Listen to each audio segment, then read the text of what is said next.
Hey gang, thank you so much for joining me today at Two Texas Lobsters React. And today we're going to continue our World War II tour with World War II Begins, WW2, September 8th, 1939. This is episode 2.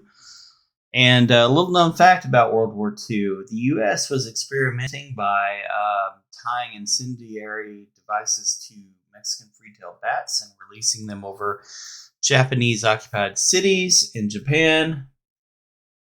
It proved too difficult to control, and that's why we stopped using it. Actually, it was never actually used in combat, but just a little interesting tidbit there.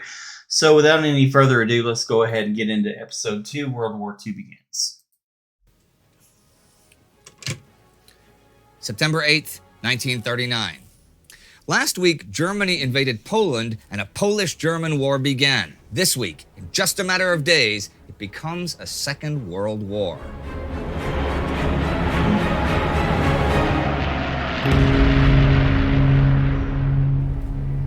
I'm Indy Nidell. This is World War II. That invasion happened on the final day of last week, September 1st. That same day, Soviet and Mongolian forces beat the Japanese far to the east at Khalkhin Gol. So one local war began as another one ended. The European one raged full force already from its beginning. This was the Blitzkrieg, the Lightning War. Blitzkrieg aimed to inflict a total defeat on an enemy through a single powerful offensive. This was to be achieved by speed, firepower, and mobility. General Heinz Guderian's book Achtung Panzer articulated this strategy, which aimed to avoid the costly and indecisive trench warfare of 1914 to 1918. Now, in World War I, Germany had pioneered shock troop tactics, which were a similar general idea, but pretty much involved just specialized infantry, since Germany had hardly any tanks then, and not many motorized vehicles in general since they lacked rubber, and no real combined doctrine. The idea then and now was to avoid centers of resistance to maintain the momentum and concentrate on the enemy's rear to break supply and communication lines. Then, less mobile forces could mop up isolated, bypassed pockets of resistance. Blitzkrieg required new technology, but also leaders with the flexibility and tactical skill to exploit opportunities as they arose in order to maintain the speed of the attack.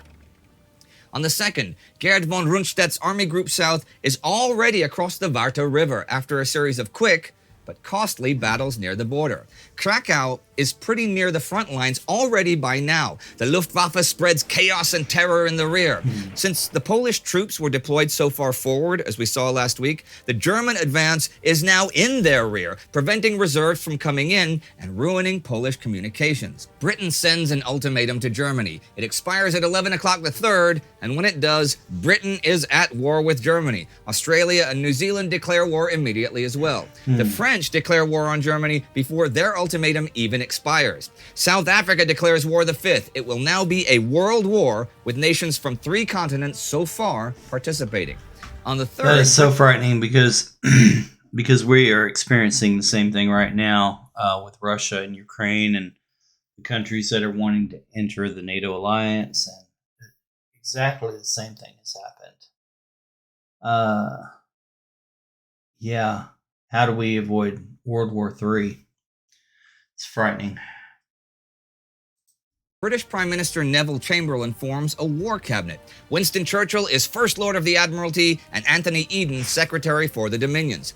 Those two were the biggest opposition to the appeasement policy pursued by the British government that kept giving in to Hitler's territorial demands the past few years in order to preserve peace. Churchill had said earlier this year of that policy, "We have suffered a total and unmitigated defeat. Czechoslovakia will be engulfed in the Nazi regime. We are in the presence of a disaster of the first magnitude. We have sustained a defeat without a war. We have passed an awful milestone in our history." Neville Chamberlain at the same time.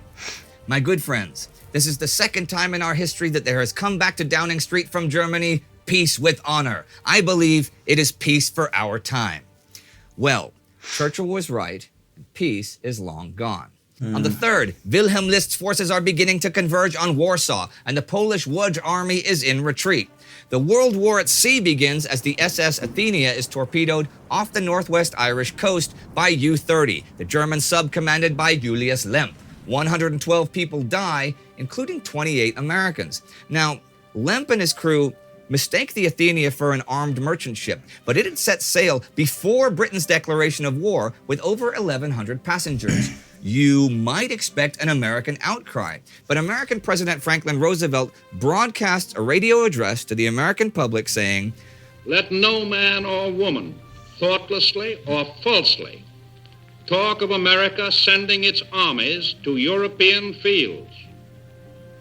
At this moment, there is being prepared a proclamation of American neutrality."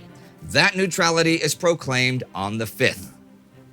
This week, 39 of the 58 German submarines are at sea. German Commodore Karl Dönitz had hoped for a fleet of 300 before making war with Britain, but he hadn't expected war for several more years. On the 5th, 4 British unarmed merchant ships and 1 French are sunk by U-boats. The British retaliate by sinking 2 German merchant ships. As for the war in the air, 10 British planes fly 13 tons of anti-Nazi propaganda leaflets across the North Sea to drop them on the Ruhr.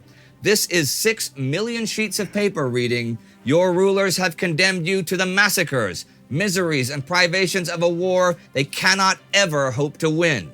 On the 4th, RAF bombers go into action against German warships in Heligoland Bight. 6 of 24 aircraft are lost. At this point, British pilots are under orders not to endanger German civilians. This still seems to make sense, but the German army commanders certainly give no such orders to their men. German Quartermaster General Eduard Wagner even writes on the 4th, "Brutal guerrilla warfare had broken out everywhere, and we are ruthlessly stamping it out. We won't be reasoned with. The harder we strike, the quicker there will be peace again."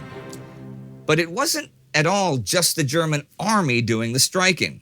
By this time, nearly 4,000 officers of the SS Death's Head regiments are ready to conduct the police and security measures in the conquered territory I mentioned last week.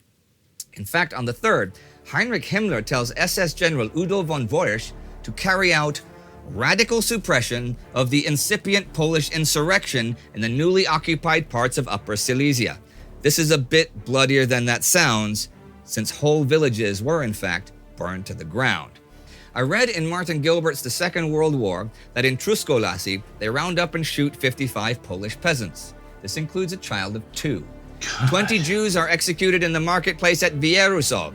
German bombers target Suliov, an undefended small town with a peacetime population of around 6,500, though it has a few thousand refugees as well by now. The bombers set the town on fire, and then low-flying planes strafe the panicked masses with machine guns. Scenes like this will become commonplace over the next few weeks behind the battle lines.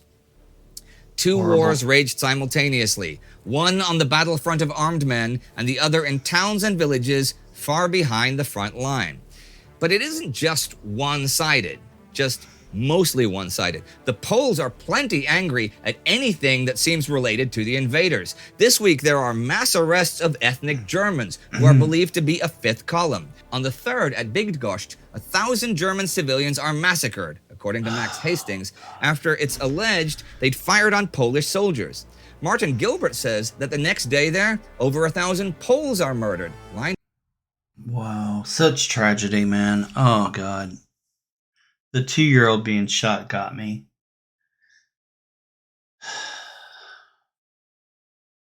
Up and shot. And the Blitzkrieg continues. On the 6th, Walter von Reichenau's 10th Army, that covered 60 kilometers just the first 2 days of the war, has now penetrated to the east of Łódź. Krakow falls to elements of Wilhelm List's 14th Army. This is a city of 250,000 people.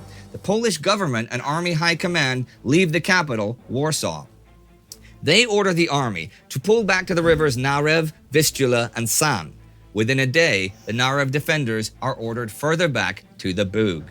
Also on the 6th, outside Mrocha, 19 Polish officers are shot. They had already surrendered after a fight with a German tank unit. Other Polish POWs are locked into a hut that is then set on fire. Basically, POWs, already in the first week of this war, do not have any idea what treatment to expect. Geneva Convention rules of war, laid down over the years, are not the rules that the German army is playing by. On the 7th, French troops crossed the German border near Saarbrücken. Their mobilization is too small to really allow for any bigger action, but these probing attacks will continue for another 10 days. That day in London, the first meeting of the Land Forces Committee of the War Cabinet is held. Churchill proposes the creation of an army of 20 divisions by March 1940. The committee thinks the war will last at least 3 years, so they want to have 35 more divisions by the end of 1941. At sea, the British are already using the convoy system that foiled German subs in World War I. The Polish naval base at Westerplatte surrenders after heavy German bombardment, and at the end of the week, Reichenau's advance units reach the Warsaw suburbs in the late afternoon of the 8th. List's army reaches the River San, both north and south of Przemyśl. Heinz Guderian's Panzer Corps is attacking along the Bug River east of Warsaw. It is all-out total war across western and central Poland as the week comes to an end. Nations from 3 continents have now declared war on Germany, making this the Second World War. The war in the skies, the war at sea have begun, and the war against humanity in the conquered territory has very much also begun. Horror is already a theme of this war, now 1 week old. And of course, Hitler had already boasted that the Jews would be his main victims. Last winter, he had declared that if there were a war, the result will not be the Bolshevization of the earth and thus the victory of Jewry, but the annihilation of the Jewish race in Europe. Well, we saw this week that attempts to do that have begun, though the annihilation is not confined to Jews. But though the German army is guilty of war crimes, it is the SS units that will run the civilian operations. This week, Adolf Hitler told Army Commander Walter von Brauchitsch that the army was not to interfere in SS operations. I'll end with a quote by Hitler that I found in Max Hastings' All Hell Let Loose.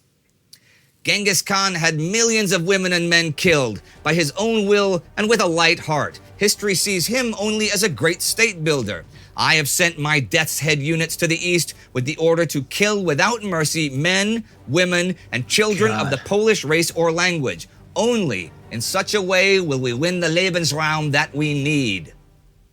Sick, disgusting. If you'd like to see our Between Two Wars episode about Hitler's rise to power, you can click right here for that.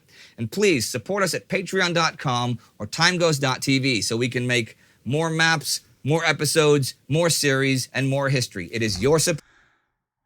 Wow, man. Horrible, horrible.